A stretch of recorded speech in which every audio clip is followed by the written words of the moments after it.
زندگی کا جو مقصد اللہ سبحانہ و تعالیٰ نے بنایا ہے وہ اللہ سبحانہ و تعالیٰ کی عبادت ہے۔ اللہ کی عبادت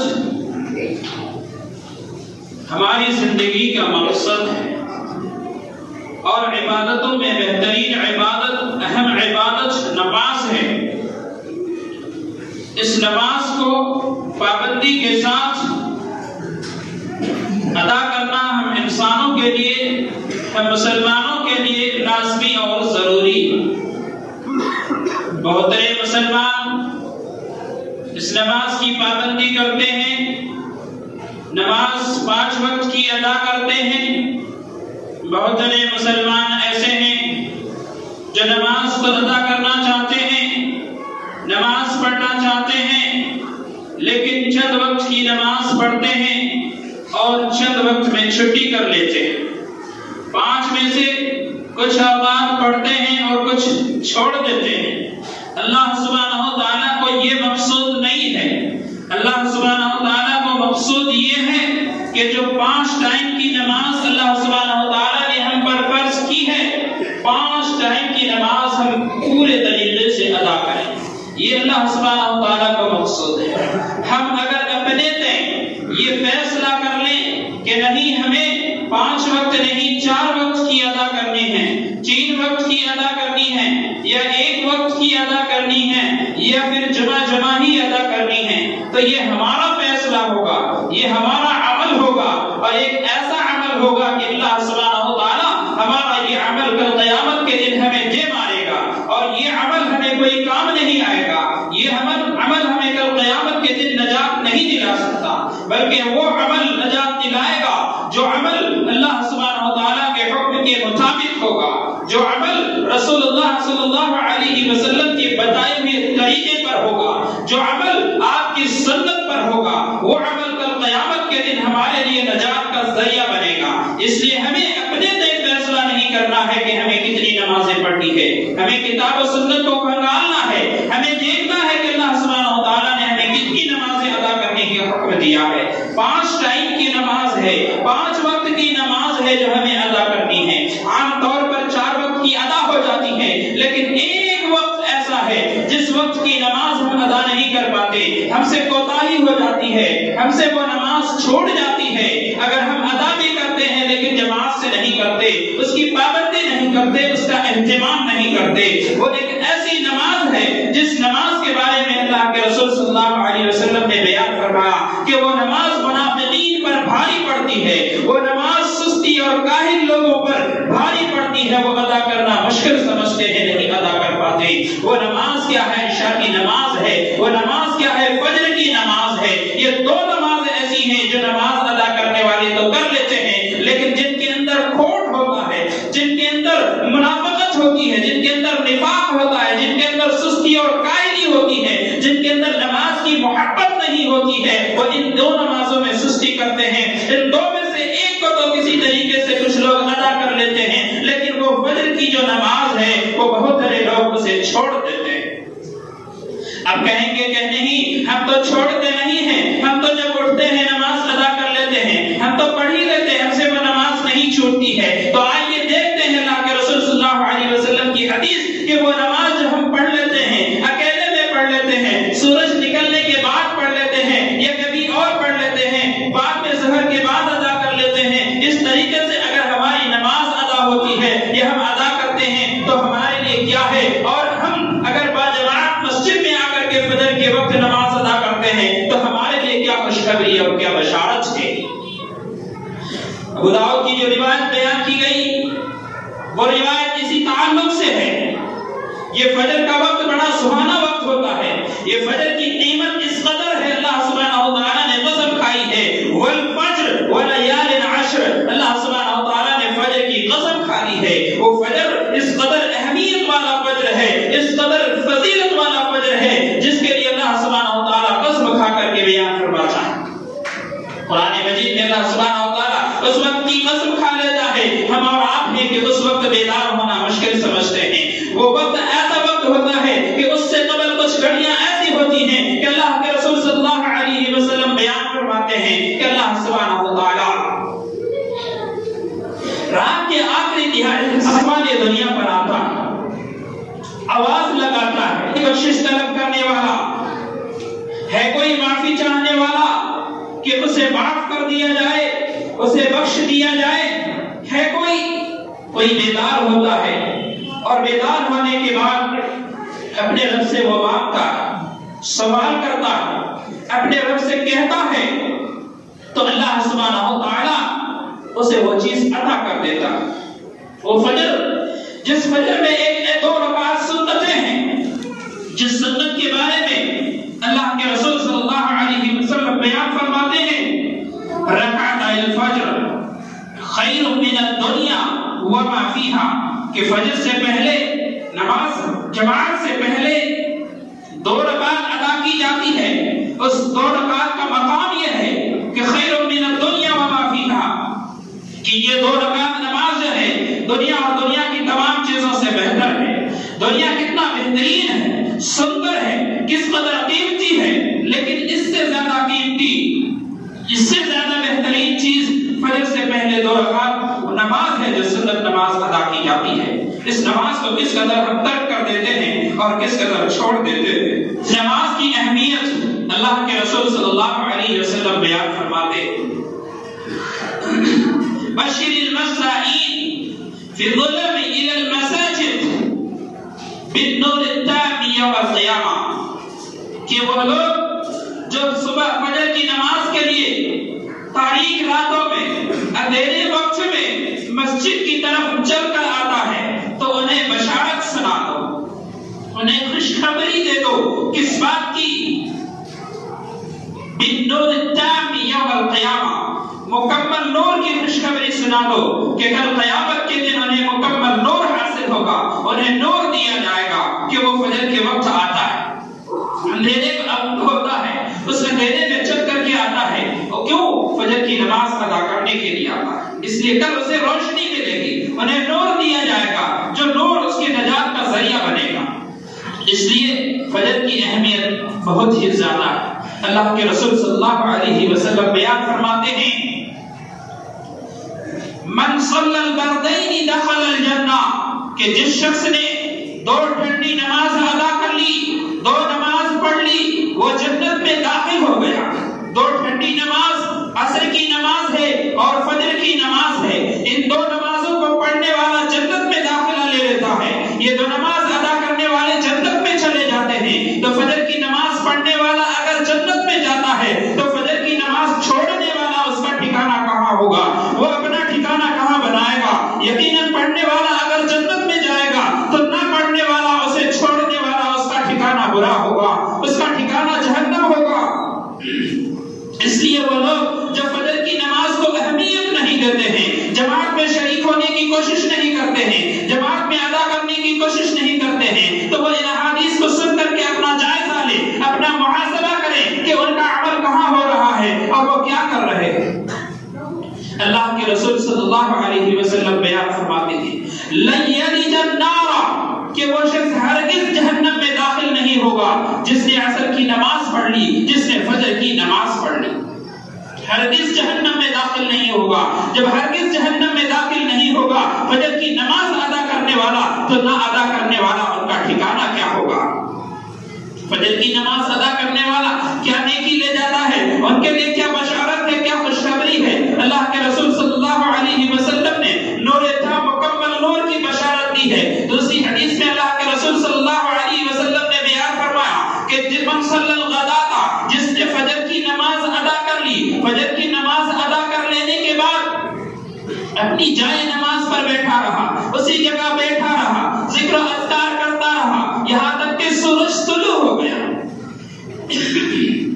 سورج طلوع ہو جانے کے بعد وہ 2 رکعت نماز ادا کرتا ہے، تو اللہ کے رسول صلی اللہ علیہ وسلم بیان فرماتے ہیں کہ وہ شخص جس نے فجر کی نماز جماعت کے ساتھ ادا کی، ادا کر کر اسی جگہ بیٹھا رہا، اور پھر تو سورج نکل جانے کے بعد 2 رکعت اس عشاء چاشت کی نماز ادا کر لی، تو اس کے لیے ایک حج اور ایک عمرے کا برابر ثواب، ایک حج کا پورا، ایک عمرے کا پورا ثواب ہے۔ کس کے لیے یہ خوشخبری ہے؟ اس شخص کے لیے جس نے فجر کی نماز جماعت کے ساتھ ادا کی، اور جماعت کسی گھر میں نہیں ہوتی ہے، جماعت مسجد میں ہوتی ہے. اس لیے وہ شخص جو نماز جماعت سے نہیں ادا کرتے انہیں یہ بشارت نہیں ملتی, انہیں یہ خوشخبری نہیں ملتی. خوشخبری ان کے لیے ہے جو فجر کی نماز با جماعت ادا کرنے کی کوشش کرتے ہیں, ادا کرتے ہیں, تو اسے حج اور عمرے کا ثواب مل جاتا ہے. دوسری حدیث میں اللہ کے رسول صلی اللہ علیہ وسلم بیان فرماتے ہیں کہ جو شخص نماز ادا کی, نماز ادا کرنے کے بعد اپنی جگہ بیٹھا رہا, اور جب تک وہ بیٹھا ہے جب تک فرشتے اس کے لیے دعا کرتے ہیں. فرشتے کیا کہتے ہیں؟ اللہم اغفر لہ, اللہم ارحمہ, کہ اللہ سبحانہ وتعالی اسے بخش دیجئے, اللہ سبحانہ وتعالی اس پر رحم فرما دیجئے. تو یہ فرشتے کی دعا کا مستحق ہوتا ہے جو شخص نماز فجر ادا کر لیتا ہے, جماعت کے ساتھ ادا کر کر اپنی جگہ پر بیٹھا رہتا ہے. تو جب تک بیٹھا رہتا ہے جب تک فرشتے کی دعا کا مستحق ہوتا ہے. جتنی دیر بیٹھا رہے گا اتنی دیر فرشتے دعا کریں گے جب تک وہ باوضو رہے گا. آپ بتائیے فجر کی نماز ادا کر کر ہمیں جلدی رہتی ہے, ہم جو لوگ ادا بھی کرتے ہیں تو جلد نکل جاتے ہیں, جلد چلے جایا کرتے ہیں, جلد اپنی جگہ چھوڑ دیا کرتے ہیں, سلام پھیرتے ہی اپنی جگہ بدل لیا کرتے ہیں, دوسری جگہ جا کر بیٹھ جایا کرتے ہیں. تو کیا ان کے لیے فرشتے دعا کریں گے؟ وہ فرشتے کی دعا کا مستحق بنے گا؟ نہیں بن پائے گا, کیونکہ اللہ کے رسول صلی اللہ علیہ وسلم نے بیان فرمایا کہ جس نے نماز پڑھی اور اپنی نماز کی جگہ پر ہی بیٹھا رہا, ادھر ادھر گیا نہیں, آگے پیچھے نہیں گیا, اپنی جگہ پر ہی بیٹھا رہا, تو فرشتے ان کے لیے دعا کریں گے اور کہیں گے اللہم اغفر لہ, اللہم ارحمہ, کہ اللہ سبحانہ وتعالی انہیں بخش دیجئے, ان کی مغفرت کر دیجئے, ان پر رحم فرمائیے. فرشتے جن کے لیے دعا کرے, فرشتے جن کے لیے دعا کرے, ان کا مقام اور مرتبہ کیا ہو سکتا ہے کہ اللہ سبحانہ وتعالی فرشتوں کی دعاؤں کو نہیں سنتا, کہ اللہ سبحانہ وتعالی فرشتے کی دعاؤں کو رد کر دیتا ہے, ان کی دعاؤں کو قبول کرتا ہے, ان کی دعاؤں کو سنتا ہے. اس لیے وہ شخص جو فجر کی نماز جماعت کے ساتھ ادا کرتا ہے وہ فرشتے کی دعا کا مستحق ہوتا ہے. اور کیا فائدہ ملتا ہے, اور کیا بشارت ملتی ہے؟ بشارت یہ ملتی ہے کہ ہم اور آپ کو یہ شکوہ ہوتا ہے, ہمیں یہ شکایت ہوتی ہے کہ ہمارے اوپر مصیبت ہے, ہمارے اوپر پریشانی ہے, ہمارے اوپر آفات ہے, ہمارے اوپر ظلم و زیادتیوں کی چکیاں پسی جا رہی ہیں. تو کیوں؟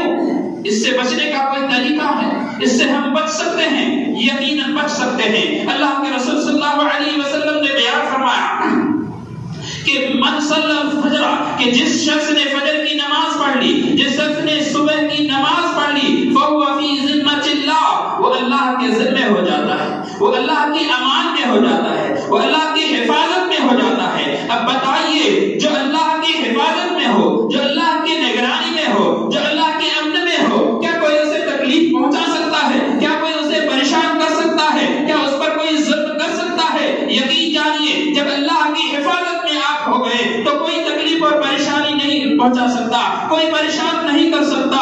شرط ہے کہ ہم اللہ سبحانہ وتعالی کے ذمہ ہو جائیں. اللہ سبحانہ وتعالی نے جو ہمیں کہا ہے وہ ہمیں ماننے لگے مکمل طریقے سے, ہمارے اندر ایمان کامل ہو, تو اللہ سبحانہ وتعالی کا وعدہ ہے فَهُوَ فِي ذِمَّةِ اللَّهِ, وہ اللہ کے ذمہ ہو جاتا ہے. فجر پڑھنے والا, جماعت کے ساتھ پڑھنے والا, وہ اللہ کی نگرانی میں ہو جاتا ہے. جب اللہ کی نگرانی میں ہوتا ہے تو اسے کوئی آنچ نہیں آ سکتی. تو ہمیں پریشانی, شکوہ سب کچھ رہتا ہے, لیکن ہمارا دھیان اس طرف نہیں آتا کہ یہ پریشانی دور ہوگی فجر کی نماز ادا کرنے سے, یہ پریشانی دور ہوگی ہم اللہ کی امان میں آئیں گے فجر کی نماز ادا کرنے سے. یہ ساری چیزیں ہمیں اپنی طرف سے کر رہے ہیں, ہم اپنی طرف سے ان بوجھ اور ان پریشانیوں کو لے رہے ہیں. کیوں؟ اس لیے کہ ہم اللہ کی عبادت سے نہیں جڑ رہے ہیں, اللہ کے ذکر و اذکار سے نہیں جڑ رہے ہیں. یہ فائدے ہیں اس نماز کی ادا کرنے کی کہ جہنم میں نہیں داخل ہوگا, جنت میں داخل ہو گیا نماز ادا کرنے والا. اور نماز ادا کرنے کا جو حکم اللہ سبحانہ وتعالی نے دیا ہے وہ فرض ہے. اس لیے جس طریقے سے ہم اور آپ 4 وقت کی نماز ادا کرتے ہیں اور اسے فرض سمجھتے ہیں کہ اگر ان نمازوں کو ترک کر دیں تو پھر گناہ ہوگا, کل قیامت کے دن جہنم ٹھکانہ ہوگا. یقین جانیے جو لوگ نماز نہیں پڑھتے ان کا ٹھکانہ جہنم ہوگا, کیونکہ قرآن مجید میں اللہ سبحانہ وتعالی نے بیان فرما دیا ہے کہ جو لوگ جہنم میں جلیں گے, جہنمیوں سے جنتی لوگ پوچھیں کہ ما سلککم فی سقر, کہ تمہیں جہنم میں کس چیز نے ڈالا ہے, تو وہ کہیں گے لم نکن من المصلین, کہ ہم نمازی نہیں تھے, نماز پڑھنے والے نہیں تھے, نمازی نہیں تھے, اس وجہ سے جہنم میں ڈالا گیا ہے. تو بتائیے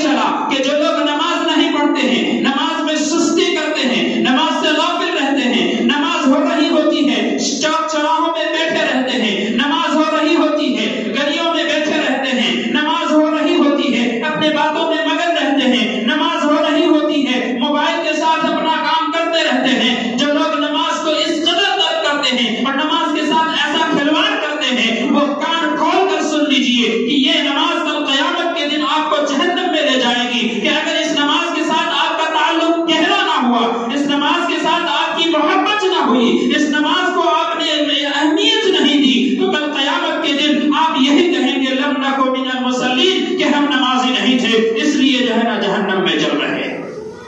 اذان ہو چکی ہوتی ہے، ہمارے کانوں میں آواز آتی ہے، لیکن ہم اپنے باتوں میں مست ہوتے ہیں، ہم اپنے کھیلوں میں مست ہوتے ہیں، گیم میں لگے رہتے ہیں۔ وہ نوجوان خاص طور پر وہ چھوٹے چھوٹے بچے بھی جنہیں نماز میں آنا چاہیے، جنہیں نماز سیکھنا چاہیے، جنہیں نماز کی محبت اپنے دلوں میں بٹھانی چاہیے، وہ بھی موبائل کے پیچھے گلیوں میں کھیلتے اور گھومتے نظر آتے ہیں۔ کچھ بچے ایسے بھی نظر آتے ہیں کہ نماز ختم ہو چکی ہوتی ہے، کھیلتے کودتے مسجدوں کی طرف آتے ہیں اور بعد میں جا کر کے جیسے تیسے نماز پڑھنے کی کوشش کرتے ہیں۔ یہ اس لیے ہے کہ ہم اور آپ کی بھی کمی ہے، ہم والدین کی بھی کچھ کوتاہی ہے، ہم والدین کی بھی کچھ قصور ہے کہ ہم ان کا دھیان نہیں رکھتے کہ اذان ہوئی ہے، نماز کا وقت ہے، میرا بچہ کہاں جا رہا ہے، میرا بچہ نماز کے لیے جا رہا ہے یا نہیں جا رہا ہے، کس گلی میں وہ کھیل رہا ہے، مجھے پتا ہے کہ بچہ کس گلی میں روزانہ کھیلتا ہے، کہاں بیٹھتا ہے، ان کے دوست کون ہے، کہاں جاتا ہے، ہمیں پتا ہوتا ہے، لیکن ہم اس طرف دھیان نہیں دیتے، نہیں دھیان دیتے۔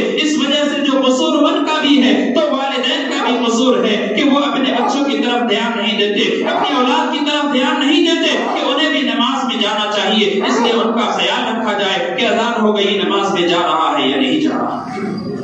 اگر ہم بھی اس طریقے سے کوتاہی کریں گے تو یقیناً ہم بھی پکڑے جائیں گے، کل ہمارا بھی حساب ہوگا۔ اس لیے جس طریقے سے 4 وقتوں کا آپ خیال رکھتے ہیں، خاص طور پہ فجر کا بھی خیال رکھیے۔ فجر کے وقت کوئی بچہ کسی گلی میں نہیں کھیل رہا ہوتا ہے، فجر کے وقت کوئی اپنے دوستوں کے ساتھ نہیں بیٹھا ہوتا ہے، فجر کے وقت وہ آپ کے گھر میں ہی ہوتا ہے، وہ اپنے بستر پر ہی ہوتا ہے، وہ اپنے کمرے میں ہی ہوتا ہے۔ اس لیے آپ کی ذمہ داری بڑھتی ہے اس وقت کہ آپ خود بیدار ہوں، اپنے بچوں کو، اپنے اولاد کو بھی بیدار کریں، اپنے گھر والوں کو بھی بیدار کیجیے، انہیں بھی نماز کی تلقین کیجیے، انہیں بھی نماز میں لانے کی کوشش کیجیے، حتی الامکان کوشش کیجیے کہ وہ بھی باجماعت فجر کی نماز ادا کریں۔ یہ معروف، یہ مشغلہ آپ بنا لیجیے، یہ سوچ اور فکر اپنے ذہن میں ڈال لیجیے کہ فجر کی نماز مجھے بھی پڑھنی ہے، میری اولاد کو بھی پڑھائیں گے، بیوی کو بھی پڑھائیں گے، ماں بہن کو بھی پڑھنے کی تلقین کریں گے۔ عورتیں، خواتین یہ سمجھتی ہیں کہ نماز ہمیں اتنا ضروری نہیں ہے، ہمیں تو بس گھر کا کام و کاج ہی ضروری ہے۔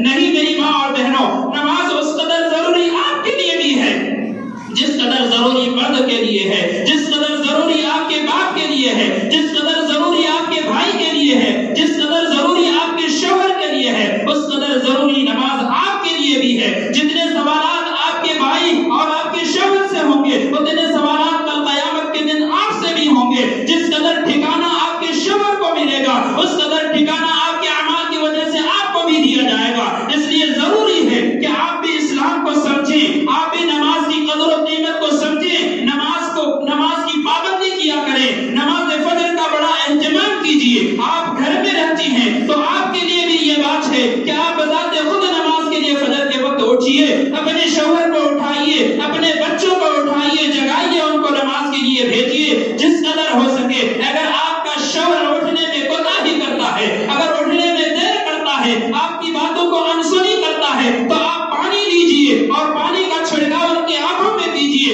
اس سے نیند ٹوٹ جاتی ہے اور وہ پھر بیدار ہو جاتا ہے۔ اللہ کے رسول صلی اللہ علیہ وسلم نے دعا کی ہے ایسے خاتون کے لیے کہ وہ خاتون اس پر اللہ سبحانہ و تعالیٰ رحم فرمائے، جو خاتون اپنے شوہر کو رات کو اٹھتی ہے اور اپنے شوہر کو بھی جگاتی ہے کہ کچھ وہ اللہ کے لیے یاد کر لے، کچھ نمازیں پڑھ لے۔ اگر شوہر نہیں اٹھتا تو پانی کا چھڑکاؤ ان کے چہرے پہ کرتی ہے۔ اللہ سبحانہ و تعالیٰ رحم فرمائے اس عورت پر، اس خاتون پر۔ اس لیے ہماری ماں اور بہنوں سے بھی گزارش ہے، ان تک بھی میں اپنی بات پہنچانا چاہوں گا کہ آپ بھی نماز کی قدر و قیمت کو جانیے، 5 وقت نماز کی پابندی کیجیے اور اپنے آل اولاد کو، اپنے بچوں کو اور اپنے گھر والوں کو بھی اس بات کی تاکید کیجیے کہ نماز نہایت ہی ضروری ہے۔ نماز پڑھنے والا جنت میں جائے گا اور نماز نہ پڑھنے والا جہنم میں جائے گا۔ اس لیے خاص طور پر 5 وقت نماز جو آپ پڑھتے ہیں، فجر کا بڑا اہتمام ہے، فجر کا بڑا ثواب ہے دیگر دوسری نماز سے، اس لیے فجر کا بڑا اہتمام کیجیے۔ اللہ سبحانہ و تعالیٰ سے دعا ہے اللہ سبحانہ و تعالیٰ ہم سب کو عمل کی توفیق عطا فرمائے، اللہ سبحانہ و تعالیٰ ہم سب کی گناہوں کو معاف فرمائے۔ آمین۔ اقول قولی ھذا استغفر اللہ لی ولکم ولسائر المسلمین۔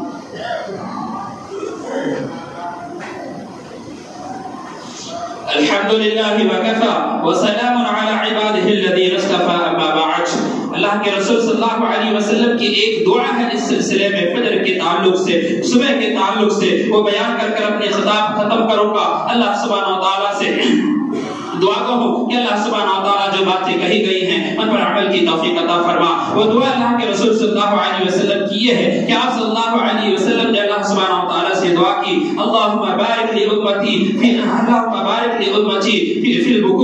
بکورها، کہ اللہ سبحانہ وتعالی میرے امت کے صبح میں برکت عطا فرما دے۔ اللہ سبحانہ وتعالی میری امت کے صبح میں برکت عطا فرما دے۔ یہ رسول کی دعا ہے، اللہ کے رسول صلی اللہ علیہ وسلم کی جو دعا ہے وہ ضائع اور برباد نہیں ہے، وہ اللہ کے یہاں مقبول ہے، اللہ کے یہاں قبول کیا ہوا ہے۔ اس لیے ہمیں اور آپ کو چاہیے کہ جو صبح کا وقت ہے اس صبح کے وقت میں ہم اپنا کام کریں۔ وہ کب ہو سکتا ہے؟ جب ہم اس صبح کے لیے، صبح کی نماز کے لیے اٹھیں گے، رات کی نماز کے لیے اٹھیں گے، اس وقت ممکن ہو سکتا ہے کہ صبح بھی ہم جلدی اٹھ سکتے ہیں۔ ہم مسلمانوں کا یہ شیوا بنتا جا رہا ہے کہ صبح ہمیں کوئی کہیں کام میں نہیں ملتا، حتیٰ کہ دکانوں میں بھی نہیں ملتا۔ میں یہ بات زور سے کہنا چاہتا ہوں کہ وہ لوگ جو دکاندار بھی ہیں، اپنی دکان بھی چلاتے ہیں، صبح صبح وہ اپنی دکان بھی نہیں کھولتے، ان کی دکان بھی بہت دیر سے کھلتی ہے۔ لیکن ہمارے علاوہ دوسرے غیر مسلموں میں جائیے، ان کی دکان میں جائیے تو انہیں بہت ہی صبح آپ ان کی دکان کھلی ملے گی۔ محلے کی دکانیں بھی نہیں کھلتی ہیں۔ کئی بار میں نے اس بات کا جائزہ لیا ہے، دکانوں کے سامنے گیا ہے، دیکھا ہے کہ دکانیں کھلی نہیں ہے، لیکن دوسری دکانوں میں گیا، دیکھا صبح صبح یہ دکان کھل چکی ہیں اور صبح صبح اپنی دکان سجانے میں لگے ہوئے ہیں۔ ایسا کیوں ہے؟ ہم مسلمان ہیں، ہمارے لیے اللہ کے رسول صلی اللہ علیہ وسلم نے دعا کی، اس امت کے لیے صبح میں برکت کی دعا کی ہے، اور اس برکت کے وقت میں ہماری دکانیں بھی نہیں کھلتی، ہم تو کام پہ جاتے بعد میں ہیں، دوسرے کام بھی بعد میں کرتے ہیں۔ ایسے وقت میں ہم صرف خواب غفلت میں ہوتے ہیں، ایسے وقت میں صرف ہم مزے کی نیند میں ہوتے ہیں، ایسے وقت میں ہمارا خیال ہی یہ ہوتا ہے کہ صبح کا وقت بڑا سہانا وقت ہوتا ہے، سونے میں بڑا مزہ آتا ہے۔ یقین جانیے ایسے وقت میں سوئیے گا تو سوتے رہ جائیے گا، اس لیے اس وقت کو کام میں لیجیے، برکت والا وقت ہے، برکت کا ٹائم ہے، اس لیے برکت کے لیے، برکت حاصل کرنے کے لیے اس وقت اللہ سبحانہ وتعالی سے ذکر و اذکار کیجیے، نوافل پڑھیے، اشراق پڑھیے، چاشت پڑھیے، اللہ سے دعا کیجیے، نماز پڑھ کے بیٹھے رہیے نا، اتنا بڑا ثواب ہے، اتنی بڑی نیکی ہے کہ فرشتے آپ کے لیے دعا کرتے رہیں گے۔ آپ کچھ نہیں کر سکتے، آپ نماز پڑھ کر جگہ پر بیٹھ کے رہیے، فرشتے آپ کے لیے دعا کریں گے۔ یہ مقام اور مرتبہ کنہیں ملے گا؟ ہم سو کے رہیں گے تو ملے گا نہیں، مل پائے گا۔ ہمیں مسجد میں آنا ہے، ہمیں نماز جماعت کے ساتھ ادا کرنی ہے، تبھی جا کر کے یہ مقام اور مرتبہ ہم حاصل کر سکتے ہیں، تبھی جا کر کے ہمارا مقام جنت ہو سکتا ہے۔ اللہ سبحانہ وتعالی سے دعا گو ہے، اللہ سبحانہ وتعالی ہم سب کو نماز پڑھنے گانا پابندی کے ساتھ ادا کرنے کی توفیق عطا فرما۔ اللہ سبحانہ وتعالی ہمیں جو بیمار ہیں انہیں شفاء کاملہ عطا فرما۔ اللہ سبحانہ وتعالی جو پریشان حال ہیں ان کی پریشانیوں کو دور فرما۔ اللہ سبحانہ وتعالی جو مصیبت زدہ ہیں ان کی مصیبتوں کو دور فرما دے۔ اللہ سبحانہ وتعالی ہم سب کو جب تک زندہ رکھ، ایمان و اسلام کی حالت میں زندہ رکھ، جب ہمارا خاتمہ ہو تو ایمان و اسلام کی حالت میں ہو۔ آمین۔ وما توفیق الا باللہ۔ سبحان رب العزة عما يصفون وسلام على المرسلين والحمد لله رب العالمين۔